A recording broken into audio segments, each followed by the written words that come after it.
Welcome to new TV Telugu. AP ముఖ్యమంత్రి చంద్రబాబు, మంత్రి నారా లోకేష్ ఒకే విమానంలో గౌహతికి బయలుదేరి వెళ్లారు.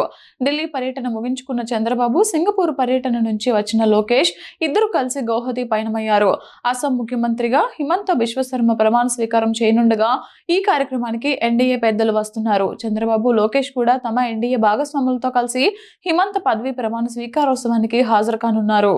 గౌహతి వెళ్లడానికి ముందు ముఖ్యమంత్రి చంద్రబాబు ఢిల్లీలో తన పర్యటన ముగించుకున్నారు.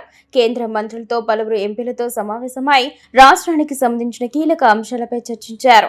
అనంతరం ఢిల్లీ విమానాశ్రయంలో ఎంపీలు కేశినేని శివనాథ్, అప్పలనాయుడు తదితరులు చంద్రబాబు, లోకేష్లకు వీడ్కోలు పలికారు. ఈ సందర్భంగా ఎంపీలతో జరిగిన భేటీలో రాష్ట్ర అభివృద్ధి, కేంద్రంతో సంబంధాలపై చర్చ జరిగింది. ప్రధాని మోదీ ఇటీవల తన నివాసానికి రావడం పట్ల చంద్రబాబు సంతోషం వ్యక్తం చేశారని, దీనివల్ల రాష్ట్ర అభివృద్ధి బాధ్యత మరింత పెరిగిందని ఆయన, లోకేష్ అభిప్రాయపడ్డారు. కేంద్రంతో సమన్వయం చేసుకుంటూ రాష్ట్ర అభివృద్ధిని వేగవంతం చేయాల్సిన అవసరం ఉందని మంత్రి లోకేష్ పేర్కొన్నారు.